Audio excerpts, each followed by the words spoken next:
On today's episode of Adventures in Unemployment, someone needs to put these wages in their goddamn place. And conveniently, I just might know a guy. Sturdy, reliable, and unburdened by even the most basic moral principles. He will set this kingdom right again. Now the rules of the run are pretty straightforward this time around. Since no starting class has a whip, and I refuse to mod one in, we can only deal damage using our bare fists and a whip once we find one. We also need to find every whip in the game and kill every boss. And the first on our list is Ol Udex himself. And for those of you who like to count, this is the third time we've had to fist Gundyr on this channel, so while I do still need a quick warm-up round to iron out the parry timings, it's nothing terribly new. Is what I would say if this violent assault wasn't brought to you by channel member Winged Hussar. Thank you for the assist, big dog. For everyone else, channel memberships are very cheap. You get a shout out and some other cool stuff. You guys know the drill. Moving on, once we make it home, I dump points into health for obvious reasons, then jump up the tree to collect the Estus Shard and Serpent Ring before teleporting to the High Wall of Lothric. And this is where a little bit of a guessing game begins, because the earliest whip that I know about is the notched whip we find at the Cleansing Chapel, which is stuck behind 3 bosses. But my gamer intuition tells me there has to be a normal whip dropped somewhere before that.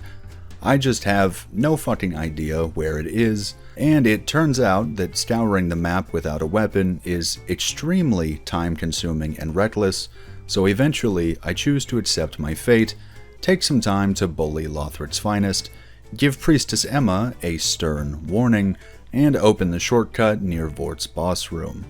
And while this shortcut is apparently more dangerous than I remembered, I still think it's going to come in handy because fist-only Vort is not an activity I'm familiar with.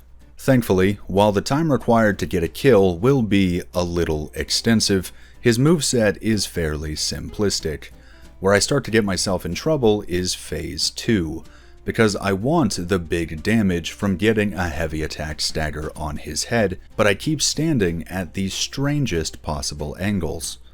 It goes without saying that it didn't work well, and it cost me this first run. I did eventually realize, however, that the wind-up for his frost attack is so slow that you can actually just grow a pair and stand right in front of him to deliver the attack. And this sped the fight up by a considerable margin and handed us the victory after only about 7 minutes of punching. Meaning it's time to raise the banner and push down into the undead settlement, where step 1 is circling back and grabbing Yol so that we can completely forget he exists, and step 2 is grabbing all relevant goodies, slowly beating every farmhand to death, and keeping an eye out for a whip. Spoiler alert, there is one here. Second spoiler alert, I did not find it. So we're gonna go ahead and leave, but don't worry, we will be back. Then after a quick chat with Horus to lift my spirits, we venture down into the swamp and continue looting, witness a suicide pact in action, and enter the domain of the Abyss Watchers.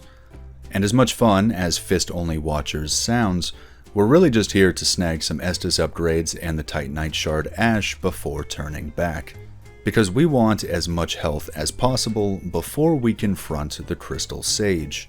And to be perfectly honest, I was anticipating abject misery going into this fight. I thought it would be one of the run's 2 big hurdles, because chasing him around and dodging projectiles while dealing no damage sounds god-fucking awful. But then, something magical happened. It turns out that the Sage's AI doesn't register parries and ripostes as attacks, so he doesn't teleport away after being hit with them, which will shave about 10 minutes off this fight if I can nail down the parry timing before he bitches me out of all my health. And it does come dangerously close, as it takes me a while to get consistent on the deflex, but in the end, we do put this nerd in the dirt after only about 6 minutes of parries, putting us so close to our first whip, you can almost taste it. All we have to do is run for our lives through the Dog Valley, and here she is. One small misstep, I completely forgot to level dexterity, and also forgot to equip the Silver Serpent Ring, so I have to sell all of my belongings to make it across the finish line, but in exchange for poverty, we gain the ability to wield a pretty awful weapon. But we'll take what we can get. And thankfully, Lenny is right here to be our first practice dummy. And I know I just said the weapon is bad, and I do mean that, but it does have a little stun lock potential, and the bleed procs should be nice on the small number of enemies we can reliably build them on. Free hat. Next phase of the plan is tickling the stray demon to death for our 20,000 souls, while using a background tab to look up the remaining whip locations in the game now that I've found my first. And just as promised, we have quite a bit of work left in the undead settlement. Turns out, the first whip is down this alley and inside of the little jump scare cubby. Dual wielding coming soon. And shortly after that, it's time for the choke of the century as we head in to deal with the curse-rotted Greatwood. Now, in fairness to myself, this fight and this weapon are a match made in some shitty, janky version of heaven. What I mean is that the pus sacks you have to hit in order to progress through the fight don't seem to jive with the weap's effective damage zone, and you will waste dozens of attack windows watching your weapon completely phase through the target area. And this happens at several ranges, including what should be the whip's sweet zone. So, just do it until it works. Getting stomped out in Phase 2 is entirely my bad, however. Now coming back stronger, we play a slightly more patient game and find ourselves in a better position for Phase 2. And I realize that the hand is really the only thing worth attacking, which is its own flavor of annoying because it moves quite a bit faster than the whip swings. But once you have the patterns down, you can reliably get a whack in and whittle this big bitch down into the afterlife. And honestly, I should have just used the fists. But with that, we can slap some improvements on the new whip and start putting this build together. At some point, I also picked up a pretty slick hat that I do not intend on taking off. And our next chore in the settlement is coming to free Cornix from his cage, because this is step 1 in a mini-quest that will earn us an even worse whip. And unsurprisingly, our last stop in the settlement is a rendezvous with the Onion, because after we put down this demon, we can climb our way up to snag Flynn's ring and the Chloranthy ring, both of which should be handy. Quick pit stop for a little master on master violence, and then we have to finish the Farron Keep puzzle. I get invaded by our boy Yellowfinger, but then I just genuinely cannot find him, so we do a bunch of other nonsense in the meantime, and eventually just let the poison take us so we can reset and get this show on the road. Moving on to the boy band from hell, I'd say this is the first point in the run where cautious play becomes a true necessity, with backstabs being off the menu and our attack speed being as slow as it is. The punishment for greedy attacks is pretty severe. With that said, I know this fight better than my own loved ones, so even with a little reckless behavior, we can cinch it without a ton of trouble, which puts us on a swift collision course with High Lord Wolnir. Now the first 2 bracelets pop off pretty quick, but I'll tell you what, he really did not want me touching that sword arm. Really drew the fight out a couple minutes longer than was necessary. But predictably, it wasn't much of an issue, and we can move on to much worse things, like forgetting how to use a ladder. Quick vigor check. And then I'm on a bit of a mad dash through here because I want to grab my free Titanites and get to work on the old Demon King. Now it probably goes without saying that in a typical challenge run, you wouldn't want to use summons for help with bosses, but in this case we actually have to, because an old friend of Cornix with a very silly name has vowed to help us put down the Elder Demon, and getting her through the fight will earn us her whip. Now the good news for your viewing pleasure is that NPC summons in Dark Souls 3 are usually nothing but a hindrance. They buff the boss and do not do enough damage to make up the difference. In worse news, Cuculus actually has to survive the fight for us to get her equipment, and she is brazenly suicidal, meaning we need to play reckless enough to maintain the boss's aggro. A goal I fail in on the second attempt, and as a result, we're forced to welcome the L. By try 3, Cuculus seems to have recovered from her frontal lobotomy, however, and we're able to just barely pull her across the finish line, meaning we can return to Cornix's cage and pick up the Spotted Whip, which is a whip that does worse damage in exchange for proccing poison, which is just awful, but we'll see what we can do with it. Now pressing on in our new fit, it's time to conquer the Cathedral of the Deep. And honestly, outside of a bloody battle with Kirk, there's just not a lot this place can do to challenge you when you've purposely done the harder areas first, so it's a bit of a cakewalk up to the Deacons of the Deep, who are extremely unprepared for what is a shockingly good crowd control weapon. Just swing wide until it's done. And now that we've looted the creepy doll, Irithyll is ripe for the taking. In quick props to the whip, it is weirdly efficient at dealing with the bridge dog, allowing us to whack those innards in nearly record time. Now in the city itself, outside of some serious freezes and technical issues that would force me to upgrade my PC in the middle of this run, nothing is really capable of countering us all that hard. Not even Thickums here is much of an issue. And while I would love to continue my stay here, I know what's coming soon, and I want to make sure I'm prepared. So it's finally time to swing by our old friend Priestess Emma. This is why I get out of bed in the morning. Now what immediately follows is less fun, because despite the fact that we have to kill Dancer early pretty much every time we do one of these runs, she still manages to catch me off guard with moves I've seen 1,000 times.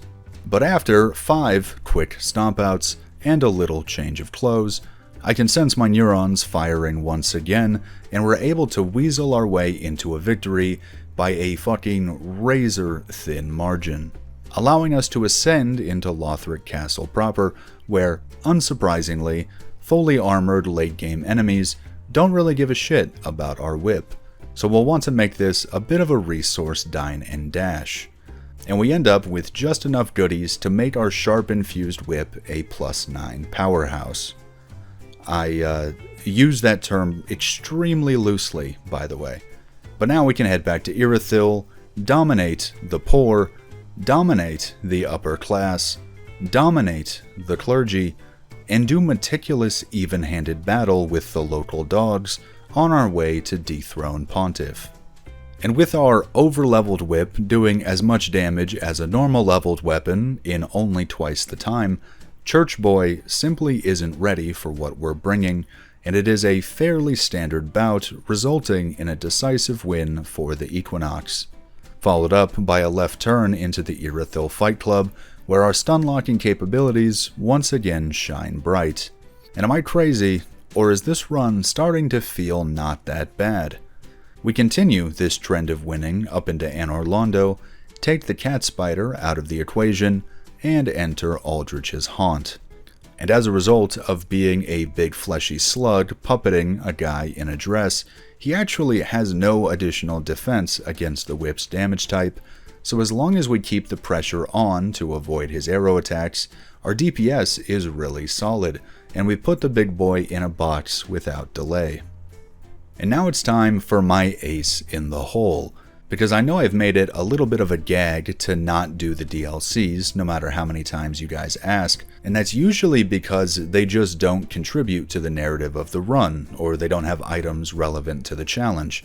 But that is not the case this time, so we will be completing Ashes of Ariandel, meaning we can swing by for an early Titanite slab. Step 1, we blitz through the snowfield. Then we cross the bridge, hurt the bridge, and begin our descent. And it is a messy bit of platforming, topped off by me not finding the massive cavern with the bonfire at the bottom, so we push on without a checkpoint. Now the rule of the road down here is that way at the back of the tundra is a particular tree woman we need to kill in order to make a secret ladder drop. Simple enough, except for when my hubris gets the better of me and I manage to get snatched up by the tree guarding the ladder. Quick reset at the top of the mountain before the next run goes even worse. I really should play through this more often. Thankfully, third attempt is a breeze, we find the bonfire, and we're back on our way. We bypass the trees with minimal issue, and after a couple quick ladder climbs, we find our reward. And now since we're here, I surf down into town, chat with the colorful locals, and grab the next bonfire before getting back to work. Now the Irithyll dungeon is just as much of a shithole as it's always been, so we mostly jog past the jailers and fight when we need to. A strategy that lands us in the profane capital just in time for dinner. Now getting into the Yorm fight, it took about 5 minutes for us to get our first stagger due to the whip having a lot of trouble hitting his arm without a lock-on. So I decided to test whether it was practical to finish the fight by mostly targeting his legs. And after about 8 more minutes, I confirmed that it was not. So for round 2, we clean up our act, I have a bit more luck finding the right positioning for our arm attacks, and we actually end up clearing the fight in only about 11 minutes. Can't complain. And this is the exact point in the run where my PC completely gave out on me. Cue the 3-week delay while I get my life in order, and before you know it, it's time to face down the Dragon Slayer armor in slightly higher definition. And it's not necessarily a pretty bout, but he's one of the bosses that moves slowly enough to give us frequent safe attack windows, so even with his high damage resistance, we're able to win the War of Attrition with a little juice left to spare, granting us access to the castle's grand archives. Which makes me real giddy, because I know that a new whip is close at hand. All we need to do is enter this room and find the lever that opens a secret compartment. Naturally, I walk right past it several times and waste several minutes before I get the bright idea to simply run along the wall until I find it. Probably could have just edited that out, but at any rate, here in the secret chest, we find the witch's locks. It's a fire whip, and I have a cold boy I want to test it on later. Now the rest of the area is textbook as usual until we hit the NPC gank, which is always a bit daunting in these runs, but given the whip's NPC killing track record, I think it should be pretty easy. And once we've used our superior range to take out the only real threat, it's a quick trip to Stunlock City for the 2 that remain, putting us right outside of the game's penultimate battle. But there is so much left to do first, like cutting back through the King's Garden for a showdown with Osiris, who is one of the few bosses with a weakness to bleed, so it's time for our +6 notched whip to shine once again. Is what I thought, but it turns out he's not actually that weak to it, so despite pretty consistent pressure, we only got the 1 proc, which does not remotely make up the damage difference. Good thing it's Osiris and that doesn't really matter, so we can claim the dub after only a few minutes. Then we steal the power of yoga from this armor set, and return to the dungeon to try our new move before being kidnapped.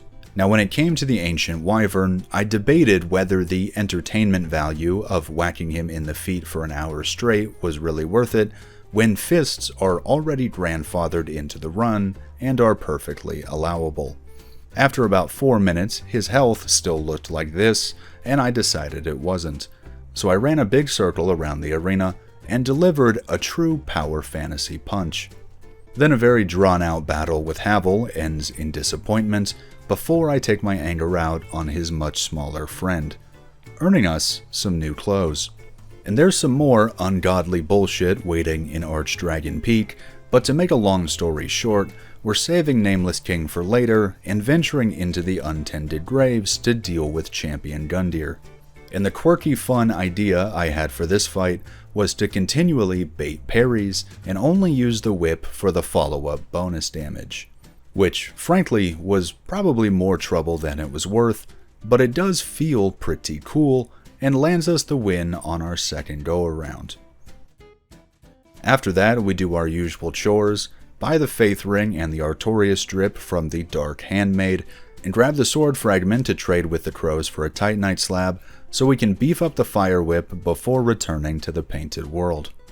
And I've never really done much research into boss weaknesses in this game outside of what you learn on the fly, so I don't know how weak to fire this gaggle will be, but it's a bunch of hairy dogs and a guy with no fucking shoes on, so my assumption is that they probably don't like it. And it seems that I was like half right, as the Gravetender weathers the attacks pretty well, but the Great Wolf takes some substantial bonus damage. And once I can finally catch him standing still, the fire takes care of the rest. With that, the Corvian settlement is completely free. The Wilhelm fight is a bit drawn out because we don't have the poise damage to knock him out of his constant heals, but it still goes our way in the end, and I carry on the long-held tradition of getting completely lost in the snowy hills, but I do eventually find my way. Meaning, we just have to make a dash through bug territory and spin the wheel to unlock Father Ariandel's chamber, which is where the real hurdle of the run comes into play.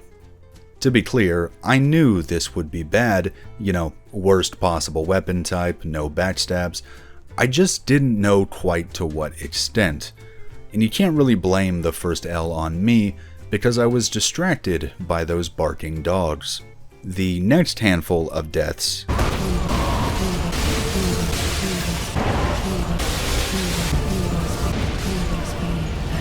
were definitely my bad though.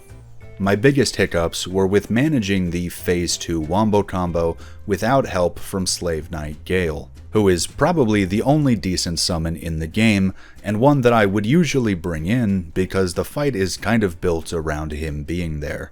Another thing I remembered is that, especially with a slow and weak weapon, this is not a fight where you ever make the first move. Frida will strike first and interrupt you without fail. It's a fight that demands patience and precision, neither of which are my fucking strong suit, alright? But little by little, we're able to iron out the kinks, and eventually I get on a pretty good run, which sees me starting Phase 3 with plenty of health to spare, and ends after 13 minutes like this. Bit of a heartbreaker, but on the flip side, I know I've got things down pretty well. So the next round is characterized by walking fast and pimping slow, taking our attack windows where they appear, and starting Phase 3 in an even better position.